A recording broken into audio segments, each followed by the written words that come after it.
PBB sebut Korea Selatan dan Korea Utara langgar gencatan senjata.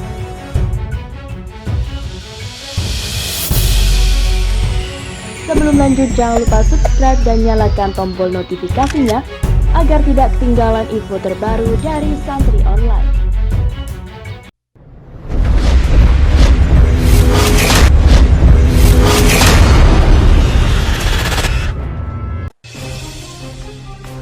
PBB menyatakan baku tembak yang terjadi antara pasukan Korea Selatan dan Korea Utara di zona demilitarisasi sebagai sebuah pelanggaran. Kedua negara dianggap melanggar perjanjian gencatan senjata. Korea Utara melancarkan tembakan yang menghantam pos penjagaan Korea Selatan pada 3 Mei lalu. Serangan tersebut mendesak tentara Korea Selatan untuk melakukan aksi balasan selang beberapa menit kemudian dan menyiarkan sebuah peringatan. Dalam sebuah pernyataan, UNC membuka penyelidikan atas penembakan tersebut dan menyimpulkan bahwa kedua pihak dianggap melakukan pelanggaran perjanjian gencatan senjata. Mengutip AFP, hasil penyelidikan menemukan tentara rakyat Korea Utara menembakkan 4 peluru kecil berukuran 14,5 mm. Lalu ditanggapi dengan 2 tembakan dari Korea Selatan. Namun penyelidikan tersebut tidak bisa menentukan secara pasti apakah tembakan Korea Utara dilancarkan secara sengaja atau tidak. Militer Korea Utara tidak memberikan tanggapan resmi saat UNC mengundang untuk ambil bagian dalam proses penyelidikan.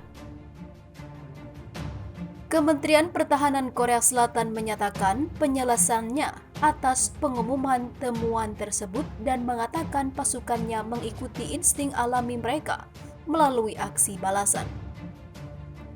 Secara teknis, kedua belah pihak tetap berperang karena Perang Korea telah berakhir dengan gencatan senjata pada 1953 dan tidak pernah digantikan dengan perjanjian damai. Pada 2014 menjadi momen terakhir kedua belah pihak melancarkan tembakan di zona demilitarisasi. Kala itu, tentara Korea Utara juga menembak seorang prajurit yang membelot pada 2017. Namun, Korea Selatan tidak melakukan aksi balasan. Pemimpin tertinggi Korea Utara Kim Jong-un dan Presiden Korea Selatan Moon Jae-in sepakat untuk meredakan ketegangan militer di area perbatasan saat pertemuan puncak di Pyongyang pada September 2018 lalu. Akan tetapi, hingga kini sebagian besar kesepakatan antara kedua negara belum ditindaklanjuti karena Pyongyang memutuskan kontak dengan Seoul. Lantaran kesepakatan penghentian proyek nuklir dengan Amerika Serikat terhenti.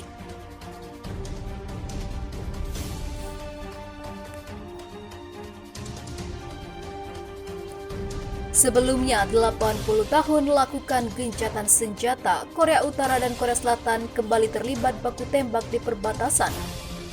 Ketegangan terjadi tepat sehari usai Kim Jong-un muncul beberapa minggu lalu.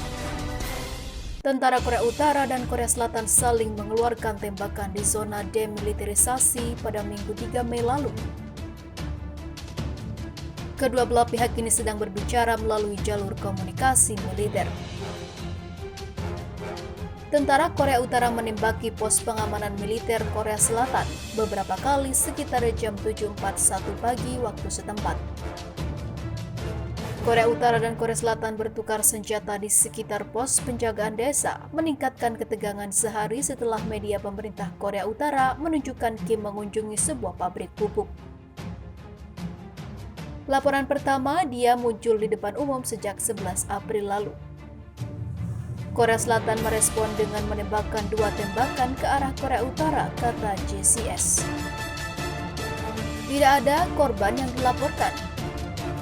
Setelah berminggu-minggu spekulasi kuat tentang kesehatan dan keberadaan Kim yang mencakup satu laporan bahwa ia telah menjalani operasi kardiovaskular. Media resmi Korea Utara menerbitkan foto-foto dan laporan pada hari Sabtu bahwa Kim telah menghadiri penyelesaian pabrik pupuk.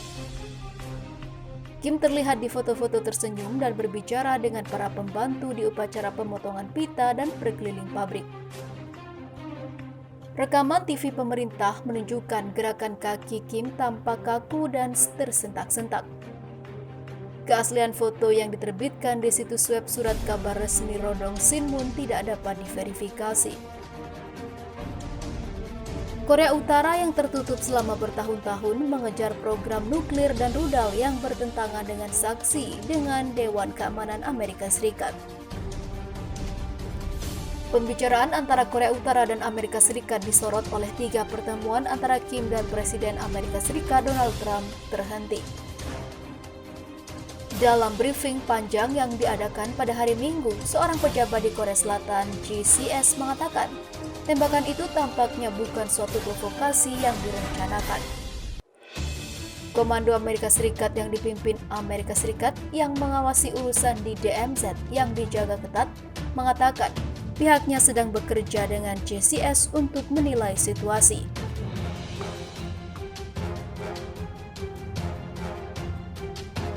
UNC akan melakukan penyelidikan menyeluruh untuk menentukan apakah ada pelanggaran perjanjian gencatan senjata dan akan memberikan laporan kepada otoritas yang sesuai setelah selesai.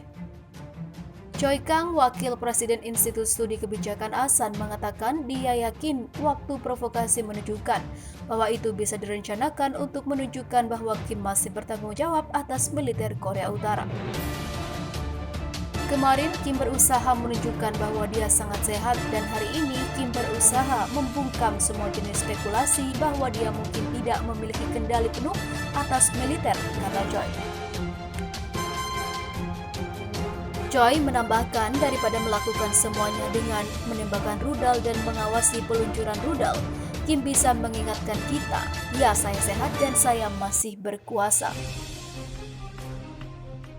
Profesor Urusan Internasional Universitas Ewha Leif Erik Isley di Seoul itu juga mengatakan penembakan itu dapat ditujukan untuk meningkatkan moral di militer Korea Utara.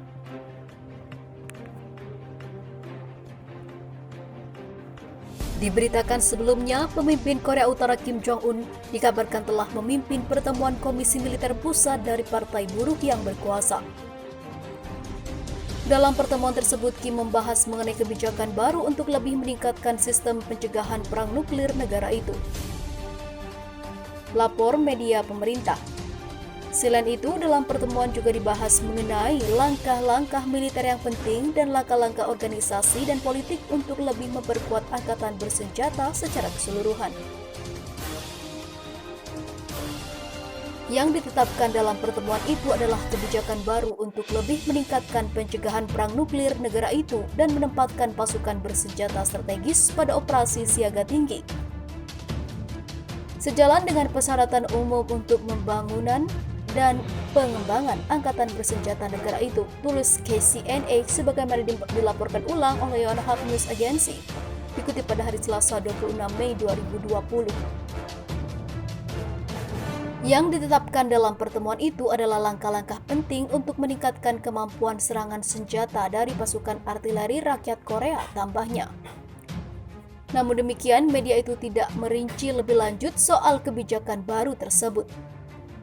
KCNA hanya menjelaskan bahwa dalam kesempatan itu, Kim menekankan pentingnya untuk mewujudkan kepemimpinan monolitik partai atas militer dan mengidentifikasi hal-hal utama yang harus terus dipertahankan dalam kinerja, tugas dan cara militer dan politik angkatan bersenjata DPRK. Kim menandatangani 7 perintah terkait tindakan militer yang dibahas selama pertemuan, termasuk yang ditujukan untuk meningkatkan tanggung jawab dan peran lembaga-lembaga pendidikan militer utama, mengatur ulang sistem komando militer dan mempromosikan pangkat komandan militer, jelas media itu.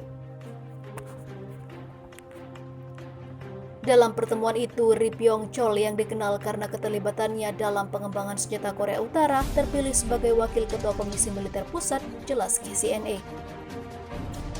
KCNA tidak mengatakan kapan pertemuan itu diadakan, tetapi media pemerintah itu biasanya melaporkan aktivitas Kim sehari setelah itu terjadi. Menanggapi kabar ini, kantor kepresidenan Korea Selatan mengatakan sedang mencari tahu hasil pertemuan tersebut.